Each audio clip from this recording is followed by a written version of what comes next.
आयपीएलच्या 19व्या हंगामाच्या पहिल्या 20 सामन्यांचं वेळापत्रक जाहीर. 28 मार्चपासून होणार यंदाच्या हंगामाला सुरुवात. तर पहिला सामना बंगळुरू आणि हैदराबाद या दोन संघांमध्ये बंगळुरूच्या चिन्नस्वामी स्टेडियममध्ये खेळवला जाणार.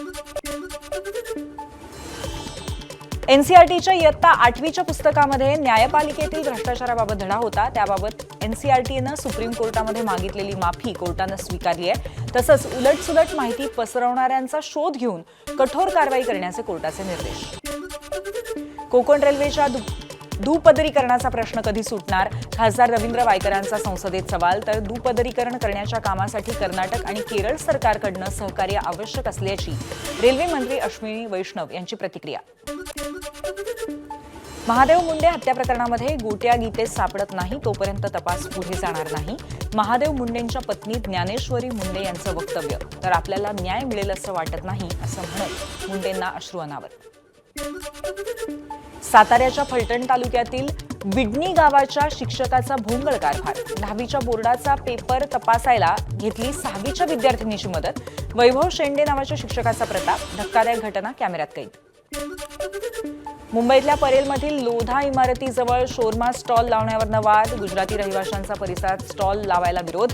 स्टॉल चालक अक्षितानं घेतली मनसे नेते अमित ठाकरेंची भेट. गोंदियाच्या तिरोडा शहरातील हेरिटेज हॉटेल समोर धावत्या ओमनी कारला आग. सुदैवाने या घटनेत कुठली जीवितहानी नाही, मात्र आगीत संपूर्ण कार जळून खाक.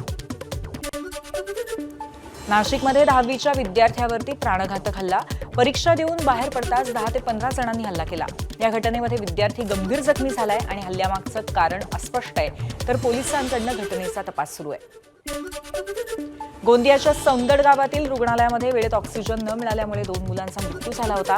या प्रकरणी आरोग्यमंत्री प्रकाश आंबेडकर यांच्या उपस्थितीमध्ये मुंबईत बैठक पार पडली. प्रकरणाची सखोल चौकशी करण्याची आरोग्यमंत्र्यांनी आता आज्ञा दिलेली आदेश दिलेत. कोल्हापुरातील मुरगुड बाजारामध्ये उधळलेली म्हैस थेट घराच्या टेरेसवरती जाऊन पोहोचली. त्यामुळे परिसरामध्ये गोंधळ. म्हशीकडून घराच्या टेरेसवरच्या सोलर पॅनेल आणि झाडाच्या कुंड्यांची नासधूस.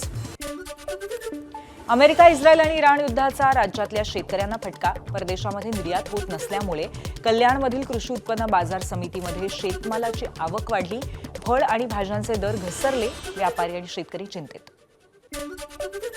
परभणीच्या सेलू गावामध्ये ज्ञानेश्वरी पारायण सोहळा उत्साहात पार पडला.